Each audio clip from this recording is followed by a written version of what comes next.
আচ্ছা, আজকে আমরা যেটা করব সেটা হচ্ছে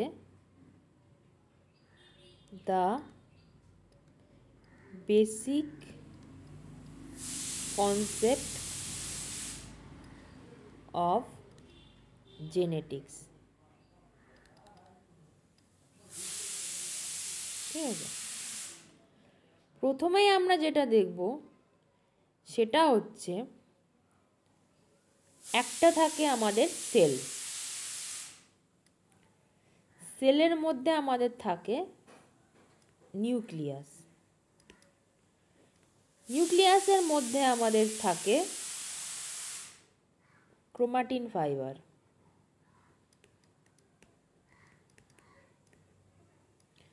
ক্রোমাটিন ফাইবার কনডেন্স হয়ে যায়, কনডেন্স হয়ে তৈরি হয় ক্রোমোজোম। ক্রোমোজোম যখন আমাদের, ক্রোমোজোমকে আমরা যখন খুলব তখন আমরা পাবো ডিএনএ।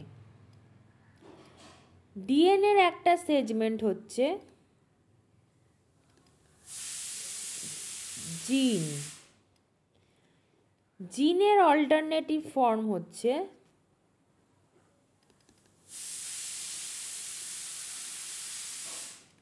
অ্যালিল। তাহলে কিভাবে কি তৈরি হচ্ছে সেটা আমরা এখন দেখব একটা ডায়াগ্রামেটিক রিপ্রেজেন্টেশনের মাধ্যমে। মনে করি এটা একটা সেল,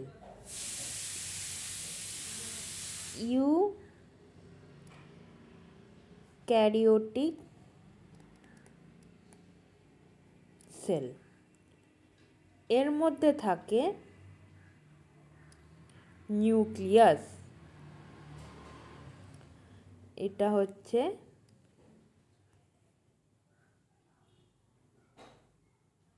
নিউক্লিয়াস। নিউক্লিয়াসের মধ্যে যখন আমাদের সেল সাইকেল চলে, সেই সেল সাইকেলের কোনো একটা দশায় ক্রোমাটিন ফাইবারগুলো এরকম কনডেন্স হয়ে ক্রোমোজোম তৈরি করে, এই রকমের ক্রোমোজোম তৈরি করে। এবার কোন দশায় কি করে সেটা আমরা সেল সাইকেল যখন পড়ব তখন আমি বোঝাবো। শুধু এটুকু জেনে রাখো যে এরকম ক্রোমাটিন ফাইবারগুলো কনডেন্স হয়ে এরকম ক্রোমোজোম তৈরি করে। হিউম্যানদের কটা ক্রোমোজোম থাকে? 46টা ক্রোমোজোম, 23 জোড়া ক্রোমোজোম থাকে। আচ্ছা, এই ক্রোমোজোমটা আমি এখানে একটু এঁকে নিলাম। তাহলে এখানে যদি আমি ক্রোমোজোমটা আঁকি, ক্রোমোজোমটা এরকম হবে, জিনিসটা এরকম হবে, এরকম হবে, এরকম হবে, এরকম হবে।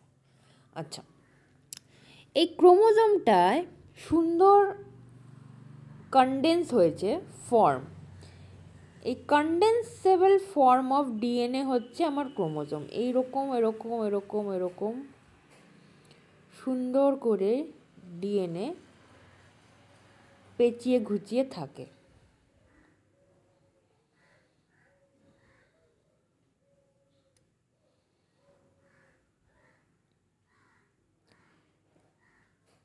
ডিএনএ খুব আরও পেঁচানো অবস্থায় থাকে, এখানে কম পেঁচানো হয়ে গেছে।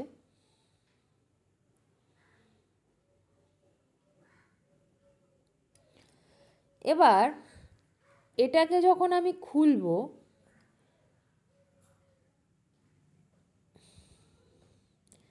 জিনিসটা এরকম আসবে, জিনিসটা, এটাকে যখন আমি আরও খুলবো, জিনিসটা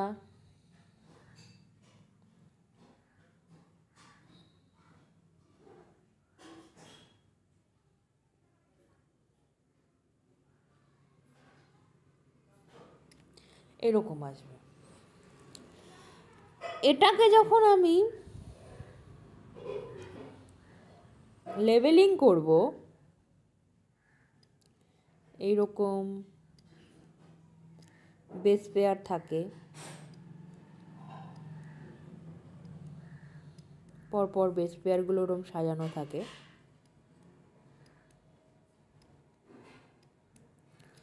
এবার আমি বলেছিলাম যে ডিএনএর একটা সেগমেন্টটাকে আমরা বলবো কি, জিন। তাহলে ডিএনএর এই একটা সেগমেন্ট মনে করলাম আমি জিন। এটা মনে করি আমি আই কালারের জিন। আচ্ছা, এবার আই কালারের জিন যখন আমি দেখলাম, তাহলে এবার জিনের অল্টারনেটিভ ফর্ম আমি বলেছিলাম অ্যালিল। এবার মনে করি এখানে এ টি জি জি সি সি টি টি এ এ জি সি জি এরকম কিছু সাজানো আছে একটা দিকে, আর একটা দিকে কী সাজানো থাকবে, T A C C G G A T T C G. আচ্ছা, এইটা স্পেসিফিক কিছু, এই দুটো, এই পুরোটা বেস পেয়ার নিয়ে আমার একটা জিন কোড করে আই কালার। এবার এই আই কালারটা মনে করি ব্লু আই কালার,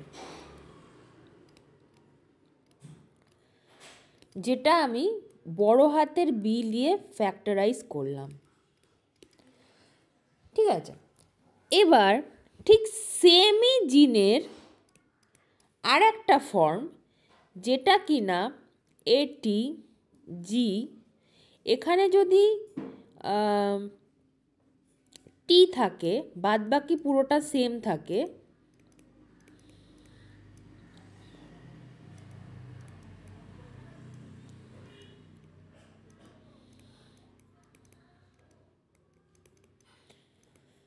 তাহলে কি হবে, ঠিক এইটুকু জায়গার জন্য আমার আই কালারটা হয়ে যাবে ব্রাউন।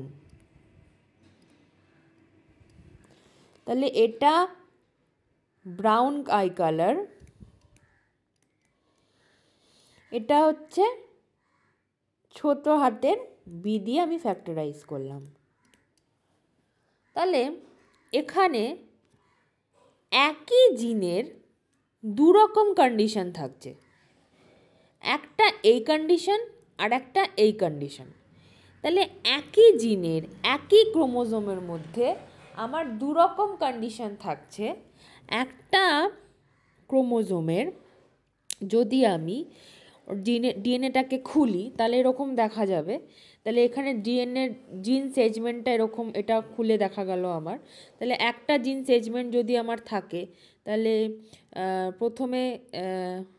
প্রথমে আমার মনে করি আমি এখানে বি লিখলাম, এখানে বি লিখলাম, এইটা হচ্ছে আমার ব্লু কালারের, এটা হচ্ছে আমার ব্রাউন কালারের, আর এই দুটো মিলিয়ে তৈরি হচ্ছে আমার বিবি। যদি আমি এরকম লিখি, তাহলে এটা যদি আমার কিসের তৈরি হবে, এটা আমার আই কালারের জিন।